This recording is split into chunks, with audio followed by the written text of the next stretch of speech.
우리는 흔히 머리가 좋은 사람이라고 하면 정갈한 서재에 앉아 완벽한 논리로 세상을 설계하는 철두철미한 모습을 떠올리곤 하죠. 하지만 실제 데이터와 심리학적 관찰을 통해 들여다본 고지능자들의 일상은 우리가 상상하는 정형화된 성공의 모습과는 사뭇 다른 양상을 띠는 경우가 굉장히 많습니다. 대중적으로 알려진 천재들의 화려한 업적 뒤에는 그들을 끊임없이 괴롭히거나 혹은 지탱해주는 아주 사소하고도 기이한 습관들이 있습니다. 지금부터 들려드릴 이야기는 단순히 똑똑해지는 법에 대한 조언이 아니라 높은 지능이라는 엔진을 장착한 사람들이 세상을 살아가는 독특한 방식에 대한 보고서입니다. 과연 여러분의 평소 모습 중에서도 남들이 이해하지 못했던 그 행동이 사실은 비범한 두뇌의 증거였을지 한번 확인해 보시길 바랍니다. 첫 번째로 주목해볼 특징은 바로 손에 잡히지 않는 무지개를 쫓는 경향입니다. 보통의 사람들은 실현 가능한 목표를 세우고 이를 달성하며 성취감을 느끼는 것을 합리적이라고 생각하죠. 그런데 지적 에너지가 넘치는 분들은 이미 결과가 뻔히 보이는 일에는 금방 실증을 느끼곤 합니다. 그들은 지식 그 자체를 소유하는 것보다 도저히 알 수 없는 미지의 영역을 파헤치는 그 고통스러운 과정 자체에서 살아있음을 느끼기 때문이죠. 이들은 때때로 인생의 상당한 시간을 도저히 정복할 수 없을 것 같은 과업에 쏟아붓기도 합니다. 직장 생활이나 대인관계에서도 남들은 적당히 타협하고 넘어갈 문제를 끝까지 물고 늘어지거나 현실적으로 불가능한 수준의 완벽함을 타인과 자신에게 요구하며 스스로를 고립시키기도 하죠. 겉으로 보기에는 비효율의 극치처럼 보일지 모르지만 이들에게는 눈앞의 확실한 성공보다 불가능이라는 벽에 균열을 내는 탐험가적 기질이 더 본질적인 가치라고 할 수 있습니다. 두 번째는 이른바 무의식적으로 하는 낙서입니다. 머릿속에 끊임없이 정보가 휘몰아치는 사람들에게는 뇌를 잠시 식혀줄 안전장치가 필요하기 마련이죠. 이때 등장하는 거 바로 특별한 목적 없는 창의적 활동입니다. 회의 시간이나 통화 중에 자신도 모르게 종이 구석에 복잡한 기하학적 문양이나 캐릭터를 그려본 적 있으신가요? 이런 낙서 행위는 단순한 딴짓이 아니라 과부하가 걸린 의식을 잠시 분산시켜 무의식이 문제를 해결할 공간을 만들어주는 고도의 심리적 기법이기도 합니다. 손은 단순한 반복 작업을 수행하며 뇌의 일부를 점유하고 그 사이 나머지 뇌의 영역은 해결되지 않던 난제를 수동적으로 검토하며 섬광 같은 영감을 만들어내는 것이죠. 실제로 수많은 과학적 발견이 이런 멍한 상태 혹은 무의미한 손놀림 중에 튀어나왔다는 점은 정말 놀라운 사실이 아닐 수 없습니다. 세 번째로 넘어가 보면 포기를 모르는 집착이라는 양날의 검을 발견하게 됩니다. 지능이 높은 이들에게 적당히 해서 안 되는 일이란 존재하지 않는 단어와도 같습니다. 그들은 문제가 풀리지 않을수록 더 깊은 늪으로 스스로를 밀어넣는 경향이 있는데 이러한 몰입도는 위대한 발명이나 예술의 밑거름이 되기도 하지만 동시에 삶의 균형을 완전히 무너뜨리기도 합니다. 해답이 보이지 않는 미궁 속에 갇혔을 때 일반적인 지혜는 잠시 내려놓고 쉬어가는 것을 권하죠. 하지만 고지능자들에게 내려놓기란 곧 패배와 같아서 식사나 수면 같은 기본적인 욕구조차 잊은 채 문제의 심장부로 파고듭니다. 이러한 집요함은 사회적 성공의 원동력이 되기도 하지만 한편으로는 자신을 갉아먹는 자멸적인 습관으로 변질될 위험성도 항상 내포하고 있다는 점이 참 아이러니하죠. 네 번째 특징은 아마 많은 분이 공감하실 텐데 바로 질서 속에 숨겨진 혼돈입니다. 깨끗하게 정돈된 책상이 효율성을 높인다는 건 상식이지만 실제 천재들의 작업 공간은 마치 폭풍이 지나간 자리처럼 어지러운 경우가 허다합니다. 서류 더미와 책, 정체 모를 소품들이 뒤섞인 그 아수라장 속에서도 그들은 자신만의 지도를 그려내곤 하죠. 연구에 따르면 지나치게 정갈한 환경보다는 어느 정도 무질서한 공간이 뇌의 창의적인 연결을 더 활발하게 자극한다고 합니다. 또한 지적으로 고도로 집중된 상태에서는 주변 정리정돈 같은 일상적인 과업이 우선순위에서 완전히 밀려나게 됩니다. 머릿속에서 우주를 설계하고 있는데 책상 위에 먼지를 닦는 일이 과연 중요하게 느껴질까요? 지저분함 자체가 지능을 보장하는 건 아니지만 적어도 그들에게는 정돈보다 더 시급한 지적 유의가 존재한다는 증거이기도 합니다. 다섯 번째는 허공을 가로지르는 시선입니다. 가끔 주위 사람 중에 넋을 놓고 허공을 바라보는 분들이 있죠. 겉보기에는 아무 생각 없이 멍 때리는 것처럼 보여서 무슨 생각해? 라고 물으면 그냥 아무 생각 안 해 라고 답하기 일쑤입니다. 하지만 그 이면을 들여다보면 사실 뇌는 그 어느 때보다 바쁘게 풀가동 중인 경우가 많습니다. 이들에게 멍하니 있는 시간은 단순한 휴식이 아니라 복잡한 데이터를 처리하고 미래를 시뮬레이션하며 흩어진 아이디어들을 하나의 선으로 연결하는 아주 생산적인 내면의 작업 시간입니다. 타인이 보기에는 정지 화면 같겠지만 그 안에서는 거대한 폭풍과 창조가 동시에 일어나고 있는 셈이죠. 이러한 고요한 시간은 그들의 통찰력이 무르익는 필수적인 숙성 단계라고 보셔도 무방합니다.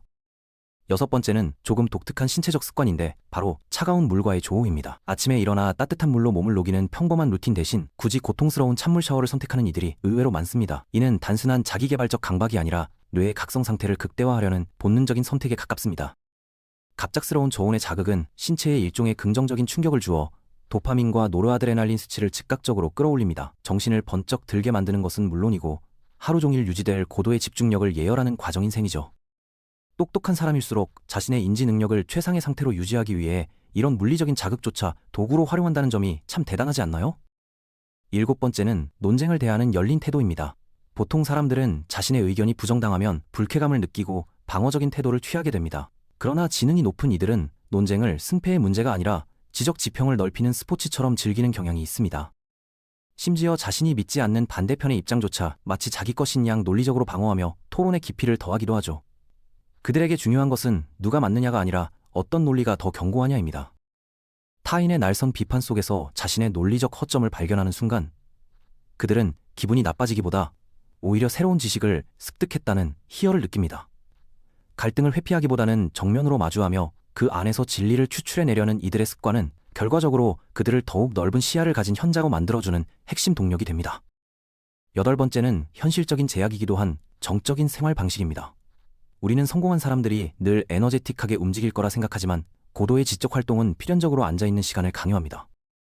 연구나 집필, 프로그래밍 같은 작업들은 몸을 움직이는 에너지까지 모두 뇌로 끌어다 써야 하는 과정이기 때문이죠. 한번 몰입이 시작되면 엉덩이를 떼는 것조차 아깝게 느껴질 정도로 그들의 정신은 데이터의 바다를 유영합니다.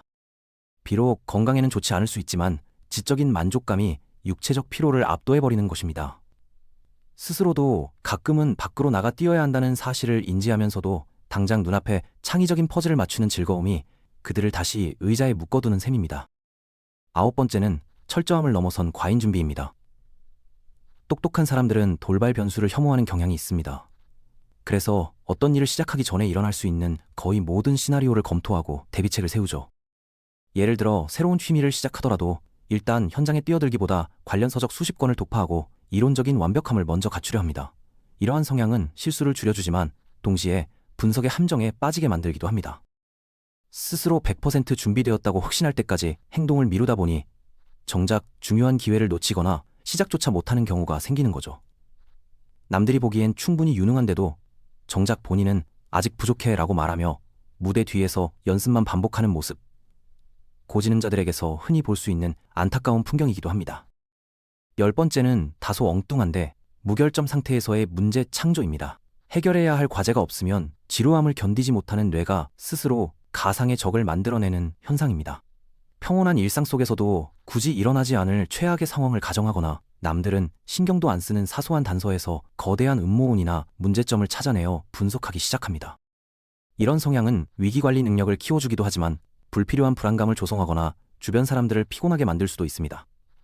왜 굳이 사서 고생을 해? 라는 핀잔을 들어도 그들의 뇌는 쉬지 않고 작동하며 풀리지 않는 수수께끼를 끊임없이 요구하기 때문에 멈추기가 쉽지 않은 것입니다.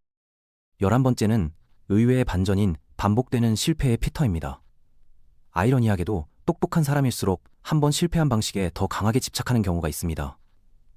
이는 그들이 과거의 자신의 지능과 직관만으로 수많은 난관을 돌파해온 성공 경험이 너무 강력하기 때문이죠. 자신이 틀릴 리 없다는 무의식적인 확신이 오히려 시야를 가리는 독이 되는 겁니다. 남들이 보기엔 분명히 다른 길을 찾아야 할 타이밍인데도 내 논리가 맞으니 조금만 더 밀어붙이면 될 거야 라며 같은 실수를 되풀이하곤 합니다. 이런 고집을 꺾고 타인의 조언을 수용하거나 완전히 새로운 방식을 도입하는 것은 그들에게 단순히 방법을 바꾸는 게 아니라 자신의 정체성을 부정하는 것처럼 느껴질 정도로 힘든 일일 수 있습니다.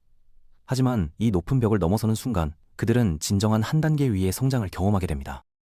마지막 12번째는 바로 나 자신과의 끊임없는 대화입니다.